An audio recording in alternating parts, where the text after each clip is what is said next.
Welcome to Shailaja skills. వేసవికాలం వచ్చేసింది. బానుడి బగబగలు మొదలయ్యాయి. క్రమక్రమంగా ఉష్ణోగ్రత పెరుగుతుండడంతో ప్రజలు బయటకు రావడానికి భయపడుతున్నారు. వేసవి తాపానికి చిన్నపిల్లలు, వృద్ధులు విలవిల్లాడుతున్నారు. ఇక జంతువులు, పక్షుల సంగతి చెప్పాల్సిన అవసరం లేదు. నీడ కోసం, దాహం తీర్చుకోవడానికి జంతువులు, పక్షులు అల్లాడిపోతున్నాయి. వేసవి కాలంలో చాలా రకాల పక్షులు నీళ్లు లేక చనిపోతున్నాయి. దయచేసి మీ ఇంటి ఆవరణలో గొంతు తడుపుకునేందుకు పక్షుల కోసం మట్టి పాత్రలో కాసిన్ని నీళ్లు, గుప్పెడు గింజలు పోసి పెట్టండి. మీ వంతు కృషి చేయండి.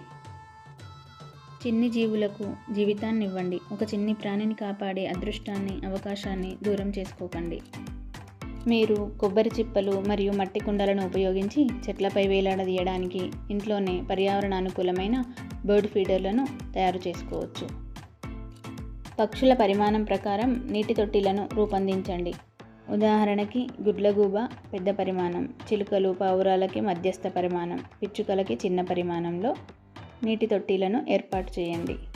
నీటి తొట్టిలు, హ్యాంగర్, ఫీడర్లు హాయిగా నీటిని తాగేందుకు, పక్షులు వాటిపై కూర్చోవడానికి తగినంత స్థలం ఉండేలా చూసుకోండి. పక్షులకు ప్లాస్టిక్ ఫీడర్లు మరియు వాటర్ హ్యాంగర్లను నివారించండి. ఎందుకంటే ఇవి వేసవిలో ప్రత్యక్ష సూర్యకాంతితో విషపూరితంగా మారుతాయి. మనమైతే ఈ వేసవిలో ప్లాస్టిక్ డబ్బాలలోని నీటిని తాగడానికి అమ్మో వేడి అంటాము. అదేవిధంగా పక్షులకు కూడా ఇబ్బందే కదా. అదే కుండలో పోస్తే వాటికి కూడా చల్లని నీటిని ఇచ్చిన వారిమవుతాము. బాల్కనీలో కాసిన్ని నీళ్లు పెట్టండి. బాల్కనీలోనే కాకుండా వీధిలో తిరిగే జంతువుల కోసం ఒక నీటి తొట్టిని ఏర్పాటు చేయండి. ఉదయం, సాయంత్రం దాన్ని నీటితో నింపండి. ఎన్నో మూగజీవుల దాహం తీర్చిన వారవుతారు. పిల్లలకు భూతదయ అలవడుతుంది. మీకు కుదరనప్పుడు పిల్లల్ని నీరు పెట్టేలా ప్రోత్సహించండి. అలా చేయటం వల్ల ఉపయోగం ఏమిటో వివరించండి. మూగజీవుల పట్ల ప్రేమ, బాధ్యత తెలుస్తుంది. వివిధ ప్రదేశాలలో, ముఖ్యంగా తోటలలో పక్షులు స్నానం చేయడానికి, తాగడానికి నీటిని మరియు తినడానికి గింజలను ఏర్పాటు చేయండి. అలా అని మరీ లోతైన తొట్టిలను పెట్టకూడదు. ఎందుకంటే పక్షులు లోతైన తొట్టిలో పడి మునిగిపోతాయి.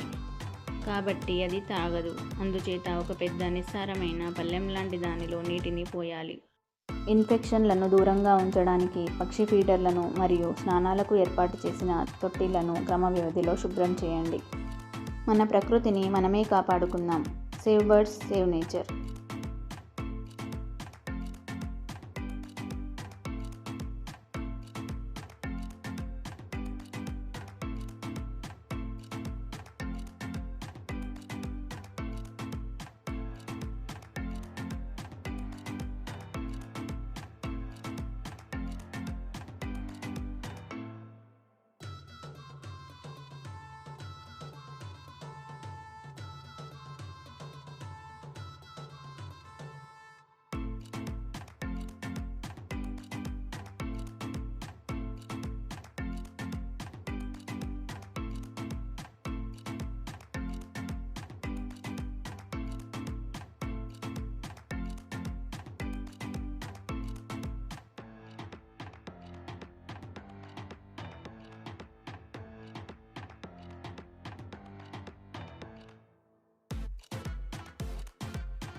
ఈ వీడియో మీకు నచ్చినట్లయితే లైక్ చేయండి, మీ ఫ్రెండ్స్కి, రిలేటివ్స్కి, కొలీగ్స్కి షేర్ చేయండి. Thank you for watching.